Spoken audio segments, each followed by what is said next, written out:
Welcome to అమ్మ కుట్టి vlogs. అందరూ ఎలా ఉన్నారు? బాగున్నారా? నేనైతే ఇక్కడ మమ్మీ వాళ్ళ ఇంటికి వెళ్ళడానికి లగేజ్ అయితే సర్దుకుంటున్నా. నేను మమ్మీ వాళ్ళ ఇంటికి వెళ్ళాక 3 months అయిపోతుందండి. అలాగే రోజు ఫోన్ మాట్లాడుతున్నా కానీ ఇంకా మమ్మీని చూడకుండా చాలా రోజులు అయ్యేసరికి ఒకసారి వెళ్ళి చూసేద్దామని చెప్పేసి లగేజ్ అయితే సర్దుకుంటున్నా.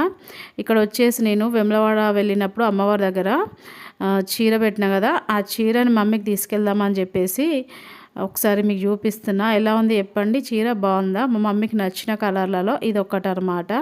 ఇది నా సెలెక్షన్ కాదు, మా ఆయన తీసుకొచ్చిండు చీర. ఇంకా ఈ చీరను కూడా నేను కవర్లో పెట్టేసుకొని బ్యాగ్లో పెట్టేసుకుంటా. అలాగే నేను ఎప్పుడు ఊరికి వెళ్ళినా సరే లగేజ్ సర్దుకునేటప్పుడు ముందుగా ఏమేమి తీసుకెళ్ళాలి అన్నీ తీసేసి బెడ్లో వేసుకున్నాక ఒకసారి చెక్ చేసుకుంటా అనమాట, అన్నీ వచ్చినాయా లేదా అని.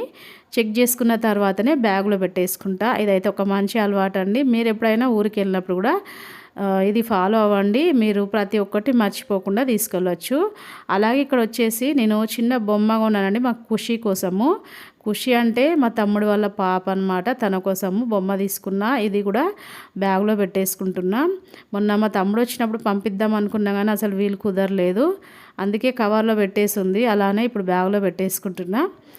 ఇంకా పెట్టుకున్న తర్వాత ఇక్కడ మమ్మీ కోసం పచ్చడి తీసుకెళ్దామని చెప్పేసి బాక్స్లో పెట్టేసినా కానీ మళ్ళీ బ్యాగ్లో పెట్టేస్తే ఆయిల్ మొత్తం కిందికి వచ్చేస్తుందని చెప్పేసి మళ్ళీ దాన్ని సపరేట్గా ఒక కవర్లో ప్యాక్ చేసేసి కదలకుండా బ్యాగ్లో సెట్ చేస్తున్నా ఇక్కడ. అలాగే మా మిల్కమ్మ కోసము మెడిసిన్ కూడా తీసేసుకున్నా. తనకి ఇయర్ ప్రాబ్లం ఉందని చెప్పా కదండి, అందుకని చెప్పేసి నేను ఎనీ టైం ఎక్కడికి వెళ్ళినా సరే తన మెడిసిన్ దగ్గరే ఉంచుకుంటా. ఎందుకంటే తను ఉన్నట్టుండి ఇప్పుడు బాగానే ఉంటుందండి, మళ్ళీ ఒక 5 నిమిషాల తర్వాత నొప్పి అని చెప్పేసి అంటది. అసలు ఆ పెయిన్ ఎప్పుడు వచ్చేది తెలియదు అనమాట.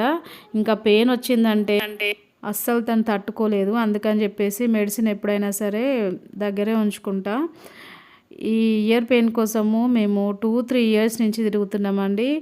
ఏజ్ చిన్నది అవ్వడం వల్ల సర్జరీ ఇప్పుడు చేయలేము, ఇంకా మెడిసిన్ తోటే కవర్ చేయాలంటే ఇంకా నేను ఎప్పుడైనా సరే మెడిసిన్ పక్కన పెట్టేసుకుంటా. కానీ తను ఎప్పుడు పెయిన్ అంటుందేమోనని చెప్పి నాకైతే ఎప్పటికీ టెన్షన్గానే ఉంటుంది. సర్జరీ అయితే కంపల్సరీ అని చెప్పిర్రండి, కానీ ఆ సర్జరీ అనేసరికి నాకు కొంచెం టెన్షన్గా ఉంటుంది. కానీ తప్పదు కదా, చేయించాలి. అసలు తనకి ఈ ప్రాబ్లం ఎందుకు వచ్చింది, అసలు తనకన్నా నాకు ఏదైనా ప్రాబ్లం వస్తే బాగుండేది కదా అనిపిస్తుంది. సర్లేండి, ఇంకా ఫైనల్గా ఇక్కడ లగేజ్ అయితే సర్దడం అయిపోయింది. దీన్ని పక్కన పెట్టేసి లంచ్ తినాలి. నేను పొద్దునుంచి రేపు ఊరికి వెళ్ళాలి అని చెప్పేసి పనులన్నీ చేసుకోవటంలో లంచ్ తినడం కూడా లేట్ అయిపోయిందండి. ఇక్కడైతే 3:30 అవుతుంది టైము. ఇంకేముంది, లంచ్ తిన్న తర్వాత మళ్ళీ సాయంత్రం పనులు చేసేసుకునే వరకు పిల్లలు అయితే వచ్చేసిర్రు. ఈరోజు నేను పిల్లలకి స్నాక్ లాంటిది ఏం చేయలేదు. వచ్చిన వెంటనే పాలు పోసేస్తే పాపం తాగి హోంవర్క్ చేసుకుంటారు. మా ఆయన లంచ్ తిని వెళ్ళారు. నేనైతే చెప్తున్న పిల్లలకి వచ్చినాక నైట్ అయిపోతుంది, మళ్ళీ మార్నింగ్ ఇవ్వంగానే స్కూల్కి వెళ్ళాలి, పెండింగ్ వర్క్ ఏం లేకుండా చేసుకోండి అని. సరే మమ్మ అని చెప్పేసి రాసుకుంటారు. ఇంకా వాళ్ళు రాసుకున్న తర్వాత వాళ్ళకు కూడా అన్నం తినిపించాలి. అన్నం తినమని చెప్తే అస్సలు తినరండి, కొంచెం లేట్గా తింటారు. ఇంకా రేపు పొద్దున్నే లేవాలి కాబట్టి నేనే ఇద్దరికి తినిపిస్తా అని చెప్పేసి తినిపిస్తున్నా. ఎందుకంటే రేపు పొద్దున్న 5:30కే ట్రైన్ ఉందండి.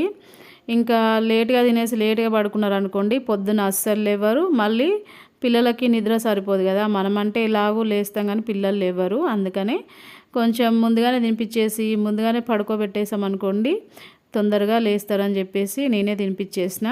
ఇంకా తినిపించిన తర్వాత బెడ్ మొత్తము దులిపేసుకుంటున్నా. ఎందుకంటే పిల్లలు ఇక్కడ హోంవర్క్ వేసేసుకున్నారు కదా, మళ్ళీ ఏమైనా డస్ట్ లాంటివి పడతా అని చెప్పేసి దులిపేసిన తర్వాత పిల్లోస్ చెద్దర్లు వేసేసుకుంటే పడుకుంటారు పిల్లలు. మరి ఇదండి ఈరోజు వ్లాగు. రేపు మా మమ్మీ వాళ్ళ ఇంటికి వెళ్ళిన తర్వాత మా మమ్మీని చూపిస్తాం మీకు.